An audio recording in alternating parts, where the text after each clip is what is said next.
Hello everyone, this is Priya. Welcome back to our channel commerce world tutorial.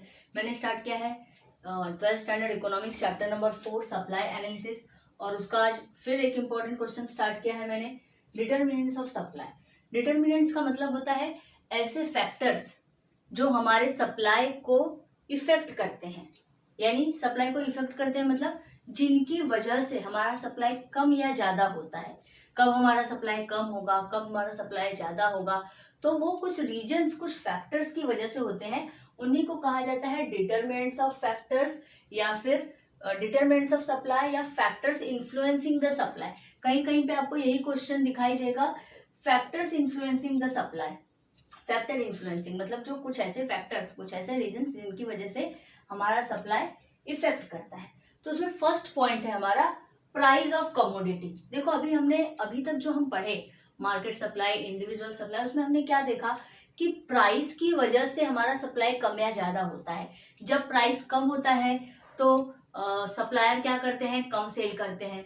जब price ज्यादा होता है तब सप्लायर क्या करते हैं, ज्यादा सेल करते हैं। तो प्राइस एक बहुत इंपॉर्टेंट फैक्टर्स है, प्राइस एक बहुत इंपॉर्टेंट फैक्टर्स है हमारे सप्लाई को इन्फ्लुएंस करने के लिए। Price is an important factor influencing the supply of commodity. More quantities are supplied at higher price and less quantities are supplied at lower price. जब प्राइस ज्यादा होगा तो फिर सप्लाई भी ज्यादा हो जाएगा, जब प्राइस कम होगा तो सप्लाई भी कम हो जाएगा। यानी प्राइस एक बहुत इंपॉर्टेंट फैक्टर है जिसकी वजह से हमारा सप्लाई इंक्रीज या डिक्रीज हो सकता है। नेक्स्ट पॉइंट है स्टेट ऑफ टेक्नोलॉजी, यानी कि कैसे टेक्नोलॉजी का यूज हम कर रहे हैं। टेक्नोलॉजी एक दूसरा फैक्टर्स है, इंपॉर्टेंट फैक्टर्स है जो हमारे सप्लाई को इफेक्ट करता है। अगर अच्छे टाइप की टेक्नोलॉजी हम यूज कर रहे हैं, अच्छी ज्यादा मॉडर्न टाइप की टेक्नोलॉजी यूज कर रहे हैं, तो उससे क्या होता है, उससे हमारा जो कॉस्ट ऑफ प्रोडक्शन है वो कम हो जाता है। कॉस्ट ऑफ प्रोडक्शन यानी गुड्स को बनाने का जो खर्चा है वो कम हो जाता है, क्योंकि जो लेबर काम करते हैं वो सारा काम मशीनें अब ज्यादा से ज्यादा करने लगे हैं, तो लेबर को जो पैसा देना है वो हमारा बचने लगा है। तो जिसकी वजह से क्या होता है, सप्लाई ज्यादा होता है, और मशीनों की वजह से क्या होता है, काम भी बहुत फास्ट होता है टेक्नोलॉजी की वजह से। तो जो सप्लाई हम पहले ऐसा होता था कि जो प्रोडक्शन हम 10 दिन में करते थे, अब टेक्नोलॉजी की वजह से अच्छी अच्छी मशीन अवेलेबल होने की वजह से हम उसको 2 ही दिन में कर ले रहे हैं। तो जिससे क्या हो जा रहा है, टेक्नोलॉजी की वजह से हमारा प्रोडक्शन बढ़ते जा रहा है, और प्रोडक्शन बढ़ेगा तो ऑटोमेटिक सप्लाई भी बढ़ेगा। तो technological improvements reduce the cost of production. Technology की वजह से क्या हो रहा है, हमारा प्रोडक्शन, कॉस्ट ऑफ प्रोडक्शन जो है वो रिड्यूस हो जा रहा है, और जिसकी वजह से हमारा प्रोडक्शन और सप्लाई दोनों इंक्रीज होते जा रहा है। प्रोडक्शन इंक्रीज हो रहा है, प्रोडक्शन इंक्रीज होगा तो ऑफकोर्स हम उसका सप्लाई करेंगे। नेक्स्ट पॉइंट है, third point, cost of production. Cost of production का मतलब अभी मैंने आपको बताया कि कॉस्ट ऑफ प्रोडक्शन मतलब गुड्स बनाने का खर्चा। अगर गुड्स बनाने का खर्चा ज्यादा होता है तो फिर सप्लाई कम हो जाएगा, अगर गुड्स बनाने का खर्चा कम होता है तो सप्लाई ज्यादा होगा। तो गुड्स जो कॉस्ट ऑफ प्रोडक्शन है वो भी बहुत इफेक्ट करता है हमारे सप्लाई को।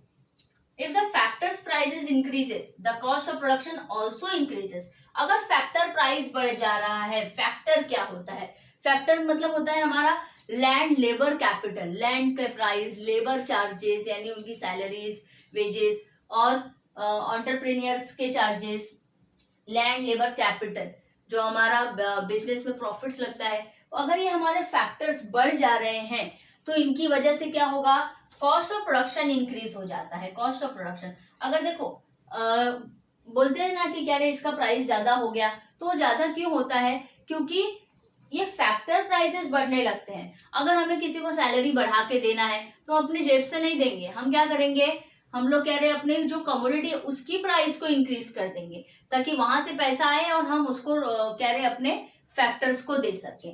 तो इसकी वजह से जब कॉस्ट ऑफ प्रोडक्शन बढ़ जाता है तो फैक्टर प्राइस बढ़ता है, तो उसकी वजह से कॉस्ट ऑफ प्रोडक्शन बढ़ जाता है, और उसकी वजह से हमारा जो सप्लाई है वो कम हो जाता है। As a result supply decreases. Cost of production कम रहेगा तो सप्लाई ज्यादा रहेगा, कॉस्ट ऑफ प्रोडक्शन ज्यादा रहेगा तो सप्लाई कम हो जाता है।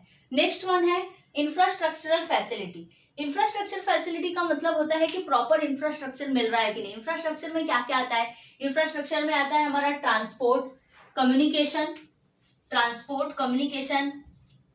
पावर, बिल्डिंग्स एक्सेट्रा, ये सारी चीजें हमें पावर एंड इलेक्ट्रिसिटी, ये सारी चीजें हमें प्रॉपर मिल रही है कि नहीं, क्योंकि प्रोडक्शन करने के लिए, सप्लाई करने के लिए ये सारी चीजें बहुत जरूरी है। पावर, इलेक्ट्रिसिटी, बिल्डिंग्स, ये सब होना जरूरी है, इंफ्रास्ट्रक्चर होना जरूरी है।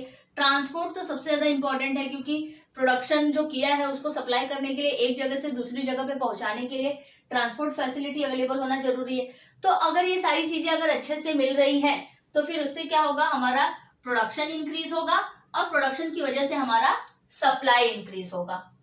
तो इंफ्रास्ट्रक्चर फैसिलिटी भी एक बहुत इंपॉर्टेंट मेजर रोल प्ले करती है हमारे सप्लाई को इंक्रीज या डिक्रीज करने के लिए। अगर हमें अच्छी इंफ्रास्ट्रक्चर फैसिलिटी नहीं मिलेगी तो फिर हम क्या करेंगे, ज्यादा ट्रांसपोर्ट फैसिलिटी अच्छी नहीं मिलेगी तो ज्यादा दूर तक हम अपने प्रोडक्शन को सप्लाई नहीं करेंगे, तो हम उतना ही क्वांटिटी प्रोड्यूस करेंगे जितना हम अपने रीजन में बेच सकें, दूसरे रीजन में नहीं जा सकते क्योंकि ट्रांसपोर्ट फैसिलिटी नहीं है। तो इसीलिए अगर ट्रांसपोर्ट फैसिलिटी होगी तो प्रोडक्शन ज्यादा होगा, और प्रोडक्शन होगा तो अच्छे से सप्लाई होगा।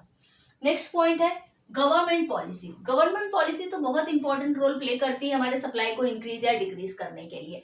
अगर गवर्नमेंट पॉलिसीज में क्या आता है, हमारा टैक्सेशन, सब्सिडीज, इंडस्ट्रियल पॉलिसीज, यानी गवर्नमेंट कभी कभी सब्सिडीज देती है, छूट देती है तो बेनिफिशियल होता है। टैक्स में कुछ कंसेशन दे देती है, कुछ ऐसे रीजन है जहाँ पे टैक्स नहीं लगते, जैसे हमारी यूनियन टेरिटरीज है तो उसमें हमारे कहीं कहीं पर टैक्स नहीं लगता।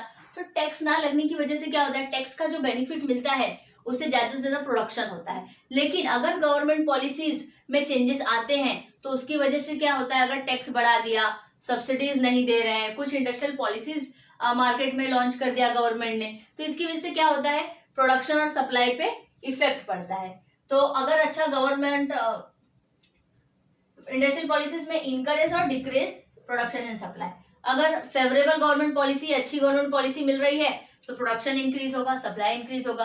और अगर अनफेवरेबल गवर्नमेंट पॉलिसीज है, अच्छी पॉलिसी नहीं है गवर्नमेंट की, तो उसकी वजह से हमारा जो सप्लाई है वो डिक्रीज भी हो सकता है। नेक्स्ट वन है नेचुरल कंडीशन। अब नेचुरल कंडीशन क्या है, नेचुरल कंडीशन तो हमारे प्रोडक्शन के लिए जैसे हमारे जो नेचुरल प्रोडक्ट है, नेचुरल प्रोडक्ट है उनके लिए बहुत इंपॉर्टेंट है। अगर अच्छा क्लाइमेट है, अच्छा मानसून है, तो फिर उससे क्या होगा कि हमारा प्रोडक्ट अच्छे से होगा, प्रोडक्ट को हम अच्छे से कन्वर्ट करके उसका फिनिश गुड्स बना सकते हैं। लेकिन अगर अच्छा कंडीशन, अच्छा फेवरेबल कंडीशन नहीं होगा तो उसके वजह से जो हमारा एग्रीकल्चर प्रोडक्ट है वो क्या होगा, वो खराब हो जाएंगे, और जिसकी वजह से फिर हमारे सप्लाई पे, प्रोडक्शन पे इफेक्ट पड़ेगा। Supply of agriculture product depends upon natural condition, तो इसीलिए नेचुरल कंडीशन की वजह से भी हमारा सप्लाई इंक्रीज या डिक्रीज होता है। अच्छा प्रोडक्शन हुआ, अच्छा फिनिश गुड्स रेडी हुआ तो अच्छा सप्लाई करेंगे। जब प्रोडक्शन ही नहीं हुआ, क्लाइमेट कंडीशन खराब हो गया, बारिश बहुत ज्यादा हो गई, सब कुछ खराब हो गया, फसल पूरी खराब हो गई, तो जब हमारे पास प्रोडक्शन ही नहीं है तो फिर हम सप्लाई कहाँ से करेंगे। तो नेचुरल कंडीशन भी बहुत इंपॉर्टेंट फैक्टर्स है हमारे सप्लाई को इंक्रीज या डिक्रीज करने के लिए। नेक्स्ट वन आता है फ्यूचर एक्सपेक्टेशन अबाउट प्राइस।